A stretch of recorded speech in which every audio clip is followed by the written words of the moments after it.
చంద్రబాబు ఏమో లోకేష్ ని జాకీలు పెట్టెత్తుతాడు. చంద్రబాబు నాయుడు గారేమో తన కొడుకును జాకీని పెట్టి ఎత్తాడు. లోకేష్ ఏమో చంద్రబాబును జాకీలు పెట్టెత్తుతాడు. తన కొడుకేమో చంద్రబాబు నాయుడిని జాకీలు పెట్టి ఎత్తుతాడు. పవన్ కళ్యాణ్ ఏమో వీళ్ళిద్దరిని జాకీలు పెట్టెత్తుతాడు. వీళ్ళిద్దరిని పవన్ కళ్యాణ్ జాకీలు పెట్టి ఎత్తుతాడు. అసెంబ్లీ అంతా ఇదే. ఎతుకు జల్లన పెట్టి ఎతుకు.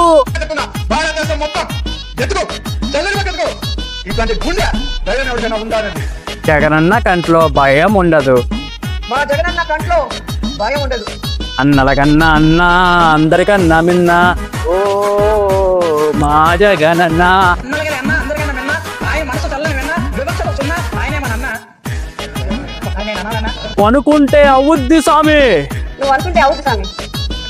నీ నవ్వు వరం, నీ కోపం తాపం, నీ మాట శాసనం. అధికారంలో ఉన్నప్పుడు అసెంబ్లీలో జగనన్నని జాకిలి పెట్టేసింది మీరు. బాధ్యతారహితంగా బజలతో అందరినీ అసెంబ్లీలో ఆకాశానికి ఎత్తింది మీరు. అరాకౌర పథకాలు పనిచేసి రాష్ట్రాల పుల్ల ముంచేసి అవినీతిలో ఆంధ్రాని పెంచేసి అభివృద్ధిలో ఏదో ఆస్కార్ తీసుకున్నట్టు అందరి చేత అసెంబ్లీలో చిడతలు వహించుకొని కూడా జాకిలి గురించి మాట్లాడుతున్న జగనన్న నీకు మా సెల్యూట్. జగనన్న జగనన్న మీకు నా సెల్యూట్.